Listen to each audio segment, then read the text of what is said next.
Hey there folks, today we're doing our market update. I'm going over the numbers. I waited a little bit just to make sure that we had some pretty good accurate data starting off the new year. That way we can really see where we're starting from at the beginning of this year. That's coming up right after this.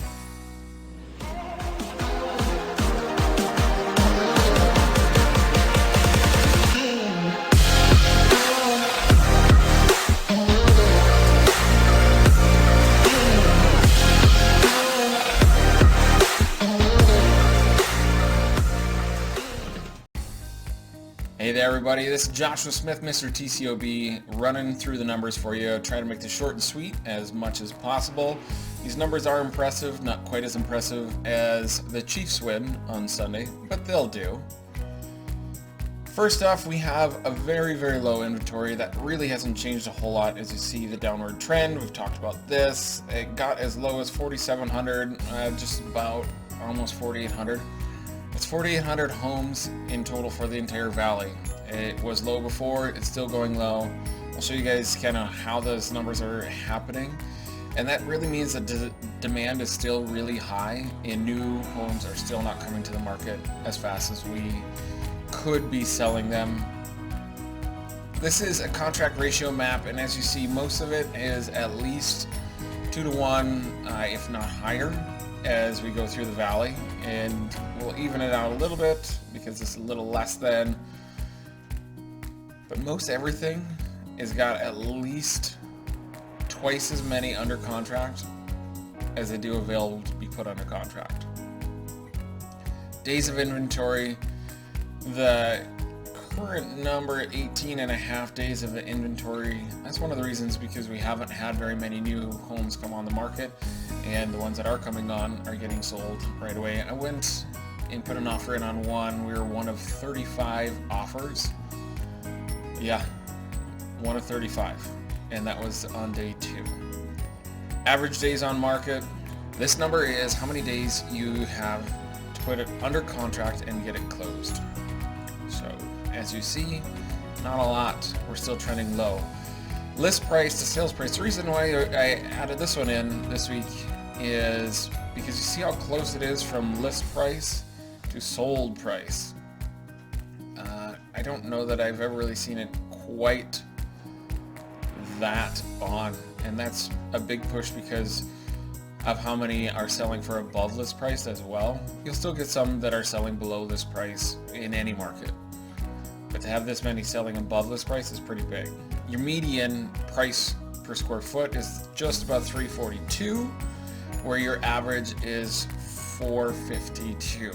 Obviously, we have a lot more homes that are selling for well above the median price, which pushes this overall average up.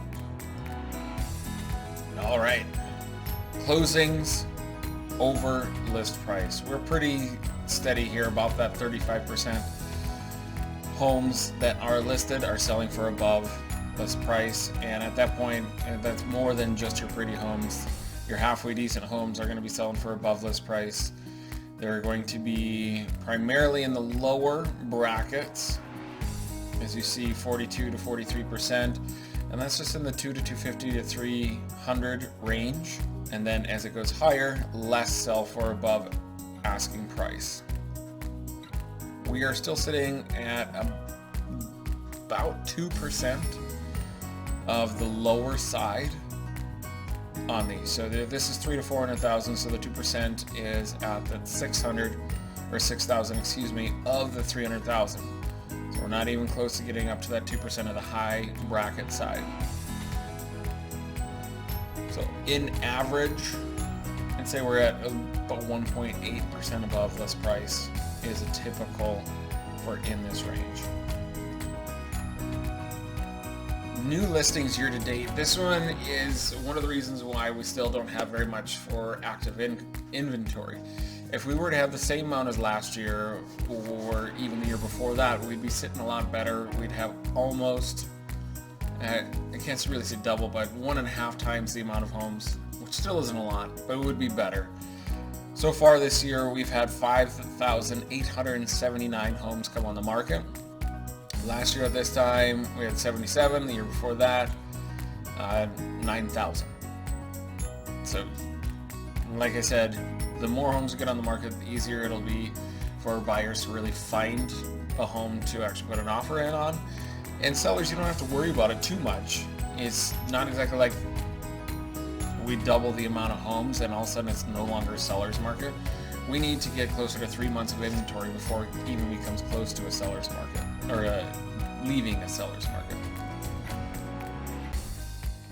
This is fourth quarter. You see, this is 2019 fourth quarter, 2018 fourth quarter, typically one of our lowest months in sales.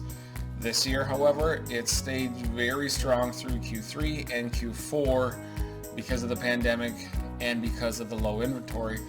The people who need to move here, and people are moving here because of the tax increases in Illinois or California. We have a lot of money coming here from those two areas because of tax increases, and they're bringing that kind of money in, which I don't get it. It's one reason why I live in Arizona.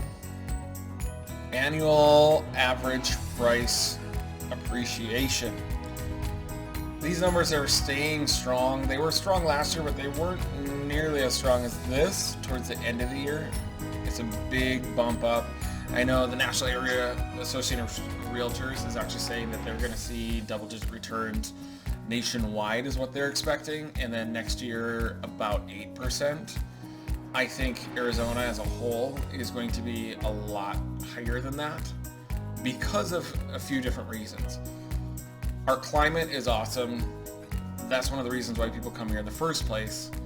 Second, because of the taxes, people are coming here at a faster rate. Maricopa County for the last 3 years has been the highest county in America for people moving to that county. That hasn't changed. Due to the pandemic, there was a lot of shortage on building materials and price increases on building materials. Good news about that, though, is new building materials actually went down 20% since September. That is great, and I hope that the new builds don't rise as fast with their price increases because of it. Maybe they'll be able to actually pocket a little bit of money and hire some more workers to come on and build them a little faster. Fingers crossed on that one. So these numbers should stay strong, and they should continue throughout the rest of the year in similar fashion. Months of supply, I thought this was pretty funny. Less than half a month's supply, basically from 600,000 on down to 150,000. That's crazy. Right here, above 3 million, if that's your price range, it is more of a balanced market. You don't need to necessarily pay because it's partially buyers, partially sellers have the advantage. It depends on what product is you want and what product you're selling. Coming out of the seller's market, going into an even market where we still get appreciation, we don't have to worry about it as much, that we're going to buy something and then it's not going to be worth the same or less the next day.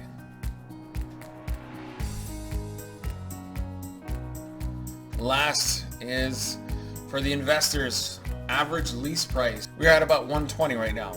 That means if you have a 2,000 square foot home, you should be getting about $2,400 a month in rent. That's pretty awesome for the investors. It's continued to rise. I know that a lot of renters not a huge fan of that, and guess what? You don't have to be a fan of that. Call me, talk to me. Let's figure out a way to get you in a house sooner than later. I hate seeing people rent, especially in an upward market like this where you're going to be paying more in rent than you will be paying to buy a house. I understand it's hard to get in at times, and it's not the easiest path to walk through. Call me. I've done it myself. I've done it for hundreds of people to help you get through there. I got great lenders that'll work with you and tell you all the different things that you need to do to get prepared so you are 100% ready when that right house comes up for you. This is Joshua Smith, Mr. TCOB. If you guys have any questions, reach out to me. I'd love to answer them, and let's see where that goes. You guys have a great day.